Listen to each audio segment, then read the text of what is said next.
Well, good morning. Boy, oh boy. Isn't that mail system something else?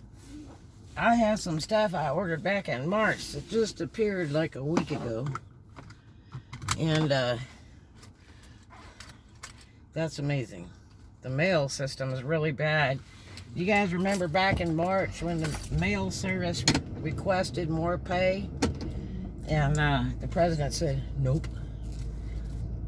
I mean, God, I remember when it was like a nickel to mail a letter and 3 cents to mail a postcard.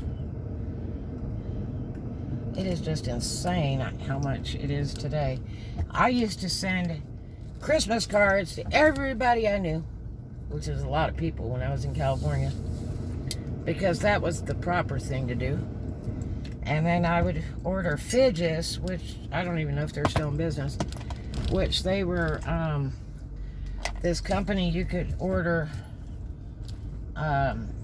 fruit baskets and meat baskets and sauce baskets and goodie baskets, and I would order all my family a basket for Christmas, a basket or two of their favorite stuff, and then I would order a couple of those circle cut honey hams, and they would bill it to you so you could just pay, on payments. And it was really reasonable. And some of their deals were really, really worth it. But it's come a long way from those days, hasn't it? Jeez. So, this is Destin, Florida. I had to go down to Wally World for a minute here and see if they had products I needed, because I only go in for 1 or 2 items. That's it. But they're not giving away a free face mask here, but it's required to wear a mask. But you ought to see these people pull this mask down and have their nose showing. Like, that's gonna work. The biggest problem with that virus is it's indoors. It lives in the air conditioning and heating systems. That's the biggest problem. And then you see people jogging with face mask on it. You don't need it outdoors as long as you're, 6 foot away from somebody. Or unless you're 6 foot away from somebody and you're downwind of them and there's a big wind. But tourism is just ultimate. It's real early in the morning, so there's not a ton of traffic. So I skated right around here, which is rare. You have to go after 8 o'clock at night or real early in the morning to get in here now. 7 days a week. No lie. The food industry is incredible right now in this county, in Okaloosa County. So if you have a restaurant and you're talking about closing it or thinking about it, you need to get on with one of these gig app deals, and DoorDash is probably one of the strongest ones. You're going to pay 30% of your intake, but you can change the price to the customer, which a lot of restaurants are doing. They're making a higher price to the customer for to-go. Chipotle is a fine example of that. They charge about $50 extra, and the Dasher delivery person gets $3. They're such crooks. I don't like to do any Chipotle, and I love that lady that owns that one over there in Destin Commons, but they jack that money up so high to what they charge the customer. If you don't believe me, go on there and order from Chipotle, and they offer DoorDash as a shipper, and you will see what they charge. No joke. But I really love that lady over there, but they can't ever have the food ready on time. And they will only give it to you right on the minute, if not after. That's right. And I'm not interested in hanging around for all that. I can be doing other deliveries. I'm making my money than playing with that game. And I screenshotted a whole bunch of them this last month. I'm going to do a vlog about that and let you guys see all that stuff, so you can see if it's worth it. And a lot of that DoorDash Drive Cater stuff lately has been like $100 orders instead of $700 and $1,000 orders. And of course, because of the virus thing going on, they're trying to stop parties and all that. So you're not getting the big wedding orders and the big conference party orders and all that anymore. The liquor orders are starting to fly through there. And then DoorDash is going to start doing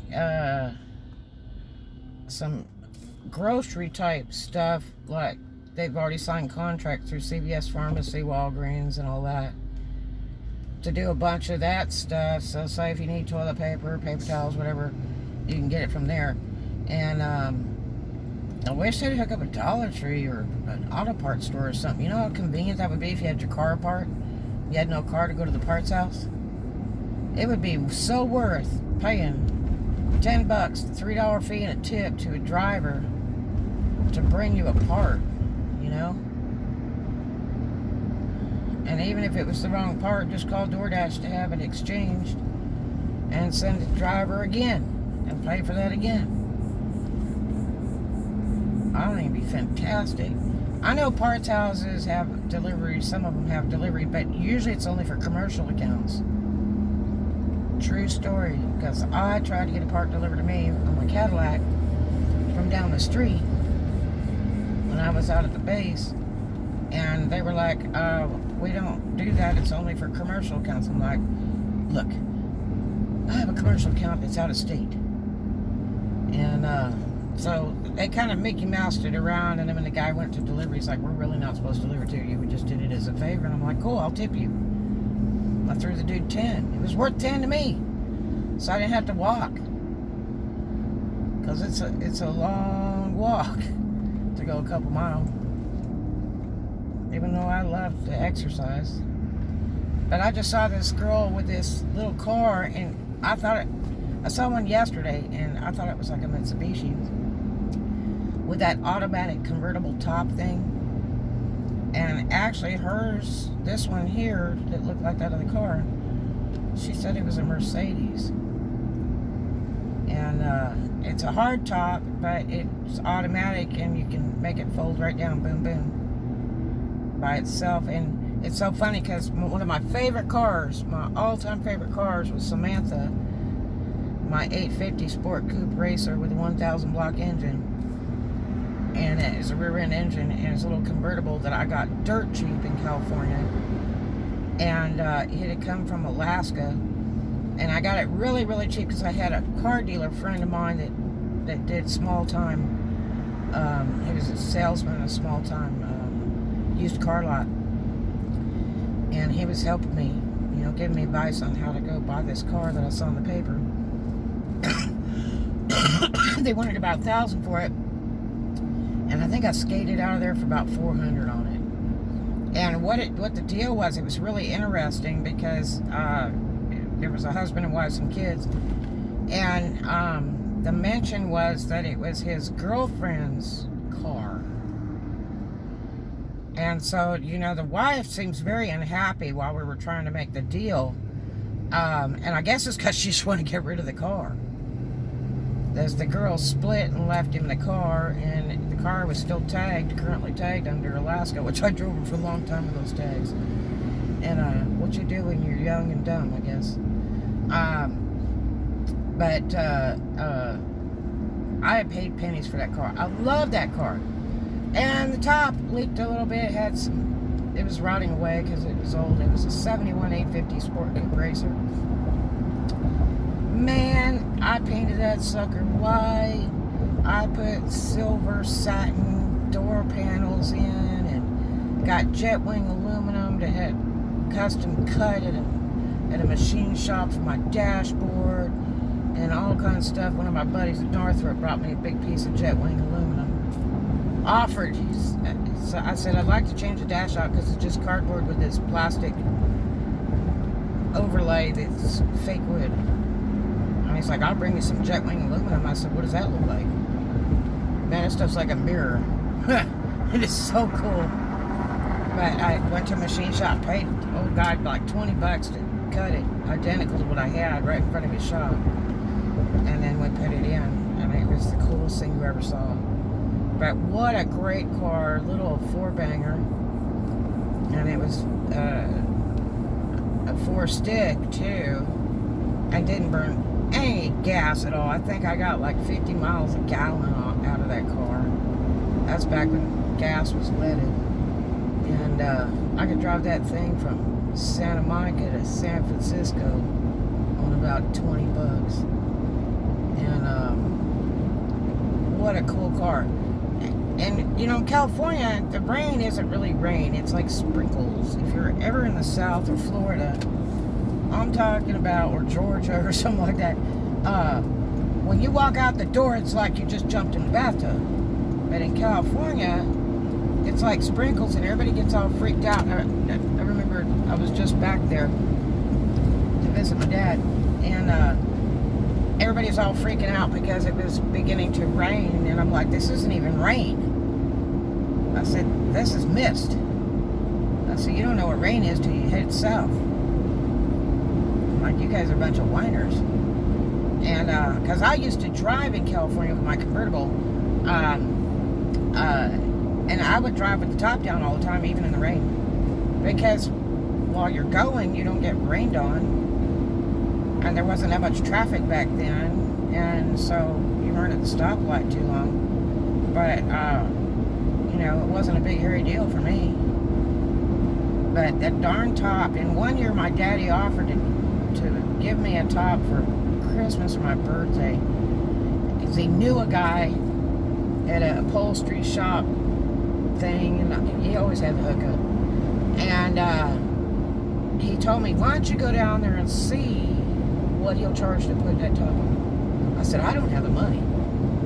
I don't need a top. I'm fine. I would spray paint this thing white with plastic paint. I would patch on it. It looked okay.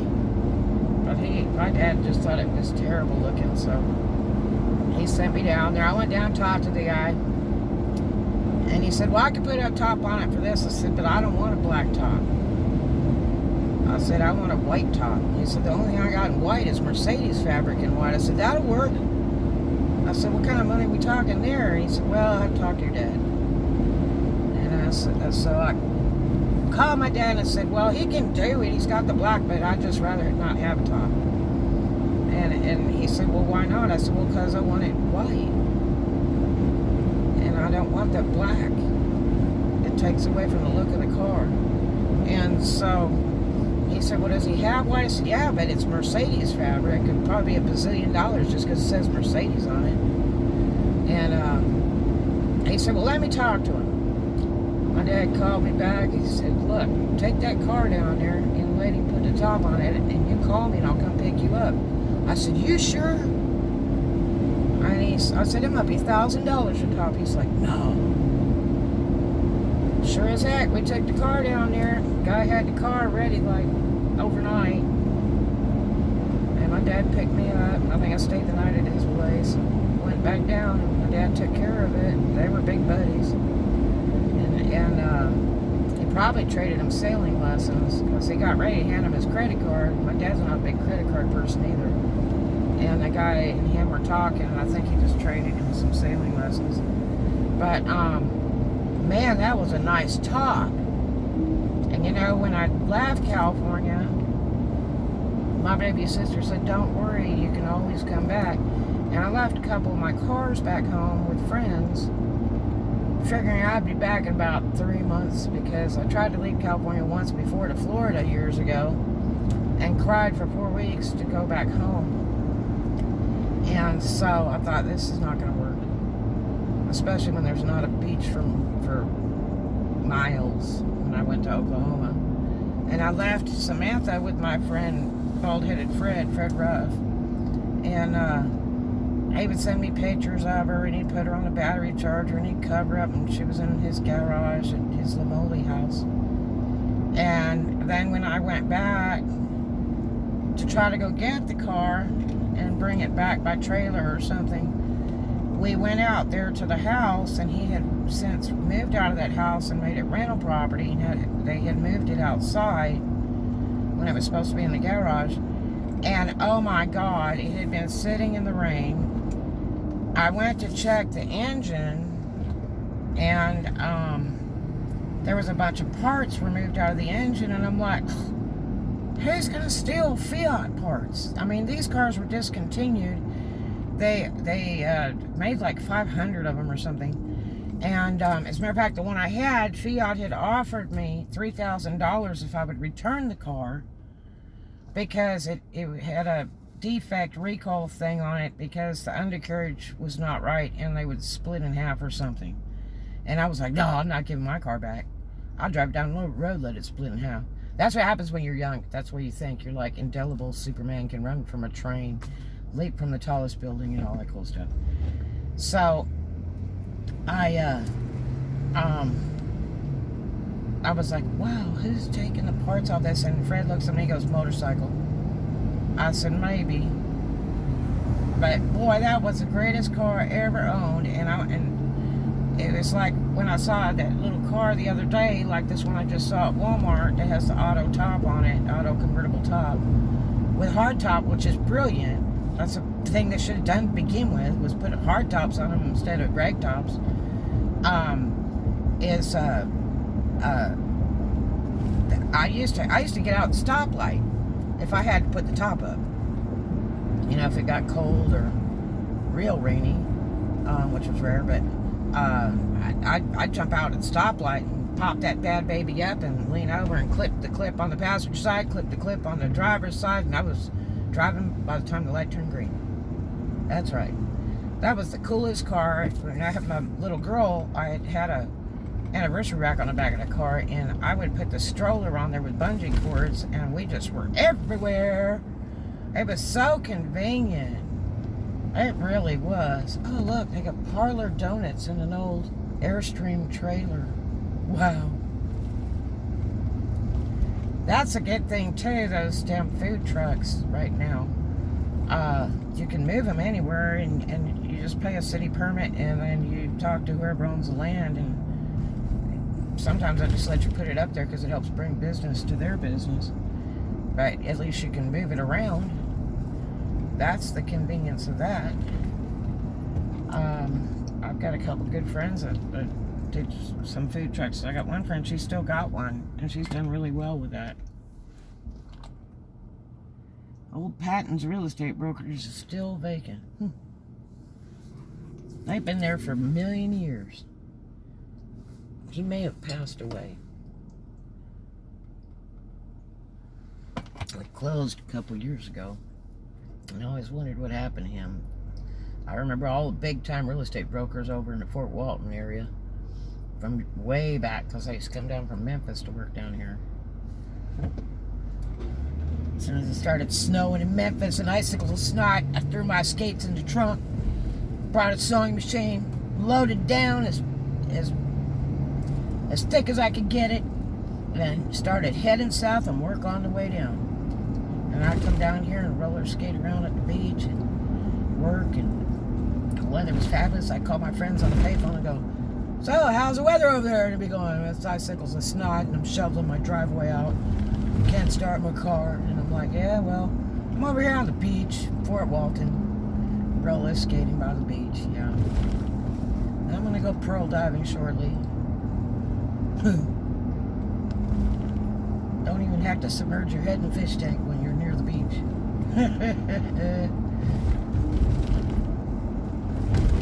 No line at Whataburger must not even be open. The lines at these to-go joints are all the way out to the street, man. It's just terrible night and day. Blocking traffic. I got a couple vlogs coming up here that I've got to do about some important DoorDash stuff that you guys need to know. There's some serious screwed up stuff with these customers, and you'll really be blown away when I tell you all about somebody using somebody's account. And of course I'm the one that gets caught in the middle of it because I'm the delivery person. And what a mess. another one of those 1 hour deliveries for $3 for delivery, right? Yeah. But the weather's great today. So far it's 85. It's been about 101 every day. Not fun. You really have to watch the heat. And it's really a tough effect when you got to wear a face mask, because it's pretty much the law down here. In Mary Esther, it is the law. And did you guys see that woman that's on Facebook that invented her own little thing of the no face mask wearers thing, and went into a grocery store with a friend, and they were videotaping, and she went in there to hand them papers and stuff saying she was from this agency, like posing it like a government agency of the no mask wearers, and that they could be sued. The manager could be sued personally for $10,000. It was violation, da-da-da. And then she got busted, and it's not a good thing. So all you no mask face wearers that think you can sue the stores for your rights, whatever, da-da, good luck to you, because there's a lady in a lot of trouble for that right now. For going into a business, a grocery store business, and harassing them, and then claiming that she's from some government agency that's no mask wearers and this, that, and the other, and stood there with no mask along with another person and their camera person. Not cool. Got me? If you can't respect these business owners, then don't go in. Call somebody to deliver. Call a friend, pay them some gas. But don't be jacking around. This place is slammed all the time. You see this? I'm going to show you when I get turned around here. Chicken and Egg, which used to be the IHOP on Miracle Strip. And the IHOP just never really was making it. It went really down in the 2000s. In the earlier years, it was a boomer, just like the old Denny's out at Shalimar. Those were the spots to go because they had all the good strip clubs down here for years, and everybody went there, the employees and customers. But they redone the building, and then it's called Chicken and Egg, and it's open for morning and the lunch. And look at all the cars, because most all these businesses are closed down in here. And there's a park right to the left of me, a real big park, a city park, that's on the water. But I'm going to tell you what, this place is a boomer. And when you go in here, I mean, it looks like a steakhouse the way it's set up, because there's dining tables and servers, and it's real nice. But it's also on DoorDash. Chicken and the egg. And breakfast and lunch only. And the food is very, very popular. The ratings are really good. It just opened. And you really need to check it out. If you are in the Fort Walton, Mary Esther, Shalimar area of Florida, you may want to consider ordering from there, because they do a heck of a business. I hope that they will open for dinner. Then we used to have Asiagos, which a girlfriend of mine's grandparents owned Asiagos. They had two. They had one in Destin and one in Fort Walton, but the Destin one finally closed just like, I think, last year. It was last year or the year before. I think it was last year. And I had asked her what happened with the Asiagos. What are they doing? And she was like, I'm not sure. What's wrong? And I'm like, well, apparently they closed. And Asiagos would open like at 10 o'clock at night and then run till like 10 in the morning. And, which is a great idea if you're around a bunch of nightclubs, which both of those were.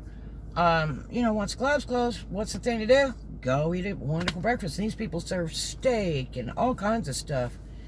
And their food was so good. And it was a little pricey. It wasn't cheap and it wasn't expensive. It was just a little pricey. But boy, was it good. But anyway, so let's start this beautiful day and hope it's a good one. And wear your face mask. Stay corona safe. And I love you, man. Hope you have a great day. Thanks for hanging out with me and taking a ride. cruising destin, Florida to Fort Walton Beach, Florida today. All right. Love ya.